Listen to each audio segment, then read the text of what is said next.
¿Qué es la fama? Puro grupo. Es un tango. Eso es un tango, pero la fama es puro grupo. ¿Por qué?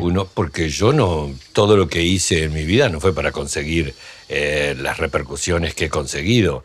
Yo lo ¿Seguro? hice, sí, seguro, yo lo hice porque me gustaba. Ah. Sabés que yo era nada más ni nada menos que un cocinero, que directamente necesitaba, después de haber vivido 18 años en la República Argentina, haber dirigido 2 hoteles, haber inaugurado, uno lo dirigí, los otros 2 los inauguré. En Argentina. El Carlton y el Conquistador. Ah. Estuve durante años dirigiéndolo, además trabajando con Schuster. Después de haber hecho toda esa etapa en la Argentina, volví al Uruguay y me tenía que abrir camino en mi propio país, el cual me había dicho en su momento, cuando yo vine con un título debajo del brazo, vine y me dijeron, eso no sirve para nada. ¿Título de? De un máster en hotelería y gastronomía. Ah. Y entonces, eso no sirve para nada, me dijo una persona muy influyente y poderosa. Acá el turismo y nosotros somos gente que recibimos, pero no vemos la carrera como una carrera profesional. Así que yo, ante ese rechazo, me fui a la Argentina y empecé a trabajar en un hotel 2 estrellas, era el Lourdes, en la calle Rivadavia y Callao, al lado del Molino. Sí, sí. Lo que disfruté comiendo en el Molino y yendo al Molino no tiene nombre. Y yo ahí era todo, era el conserje, el gerente, el recepcionista, el todo. Y era un hotel que trabajaba con gente del interior y con gente que vivía en el hotel. Pero después de ahí, de ese hotel, me presenté a un aviso que publicaron para el Carlton y entré como bellboy y como telefonista turnante. Y terminé como gerente y después fui gerente y fui fundador del Hotel Conquistador en la calle Suipacha. Sí, sí. Y ahí estuve hasta que me vine al Uruguay. ¿Y por qué? Porque mi madre fue internada y fue desahuciada, y los médicos que me llamaron en una junta médica me dijeron que tenía nada más que 6 meses de vida, y mi madre, que era muy dramática, en el lecho de muerte me hizo prometerle que yo volvería al país. Yo, en un acto de soberbia, le dije, ¿al país para qué? ¿Al país hacer qué? Claro. Si yo tengo absolutamente todo armado fuera del país. Y me dijo, a devolverle al país la posibilidad que me dio de educarte. Así que en ese acto, que era una mezcla de un drama italiano mezclado con una y dice mame, le prometí que volvía al país. Es decir, quiero aclararle a ti y a la audiencia entera que directamente mi madre vivió 20 años más. No. Así que no se murió a los 6 meses que dijeron los médicos y logró lo que quería, era que yo volviera al país. ¿Cuándo empieza el cocinero a ser periodista? Fue toda una casualidad.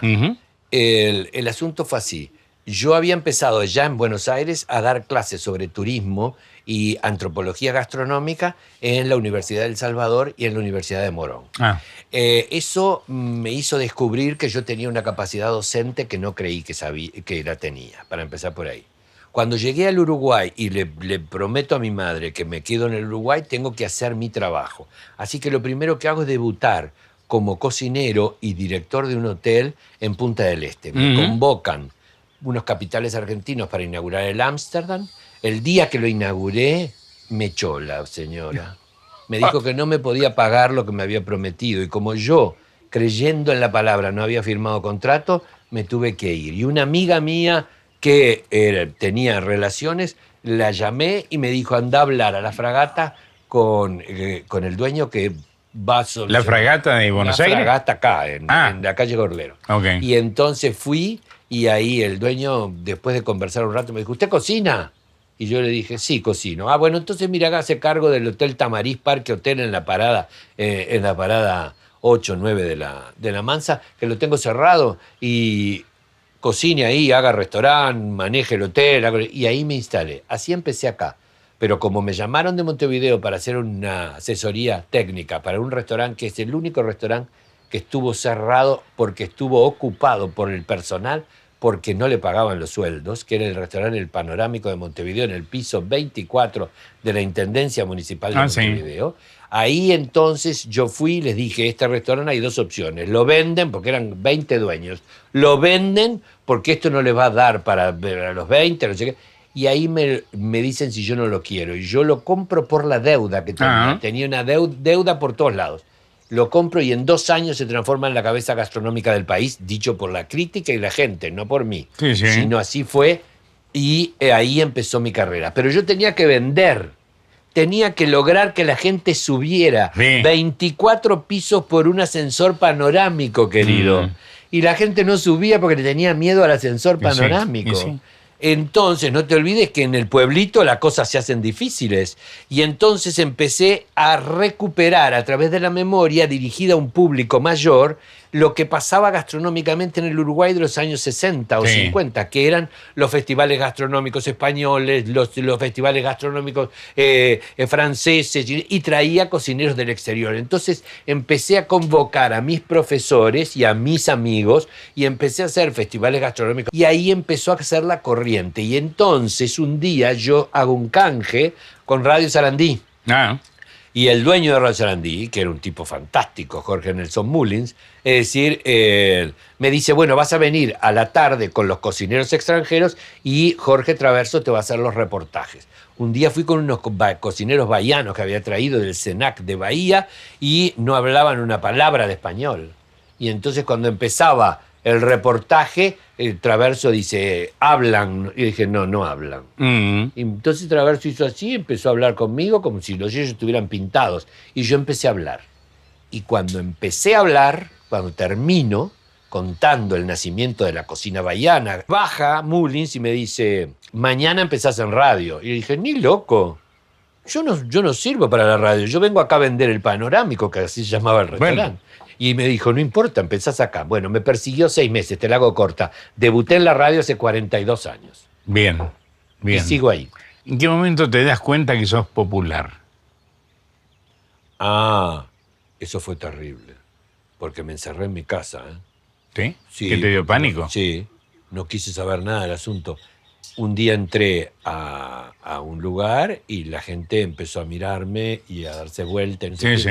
Yo lo percibí, pero no quise reconocerlo. Es terrible. La segunda vez que entré a un lugar, me pasó. Y la tercera vez fue que entré a un lugar y hubo 2 personas, 2 mujeres mayores que empezaron a aplaudir.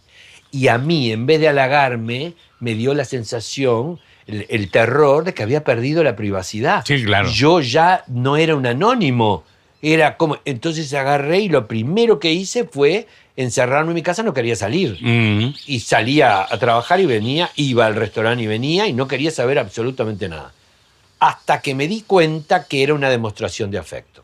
Sí, claro. Y cuando me di cuenta que era una demostración de afecto, ahí me acerqué a la gente y empecé a convivir. Y te digo lo que le dije un día a Susana Jiménez. Le dije, pensar que uno cuando recién empezó le tenía miedo a un montón de cosas, que te reconocieran, a perder la privacidad. Y ahora, si no te reconocen, te volvés loco. Porque decís, se me fue todo al bombo, ¿qué pasó? ¿Sos del Nacional, Partido Nacional? Sí, soy del Partido Nacional. ¿Te tentaron alguna vez por tu popularidad, por tu imagen para un cargo político? Sí, pero yo sé qué es lo que quiero. ¿Qué querés? No pretendo nada. Yo soy un militante del partido, soy una persona del partido, trabajo para el partido, milité desde que tenía 18, 16 años. Dentro de la juventud del Partido Nacional, empecé dentro del herrerismo, después pasé al wilsonismo y nunca les pedí nada. Nunca pedí nada. Por curiosidad nada más, ¿qué cargo te ofrecieron? No, me decían que militara para una diputación o para una cosa de esas. No. Pero no, yo hoy trabajo para la comisión del Partido Nacional y punto. Yo sigo mi carrera, sigo mi forma de vivir.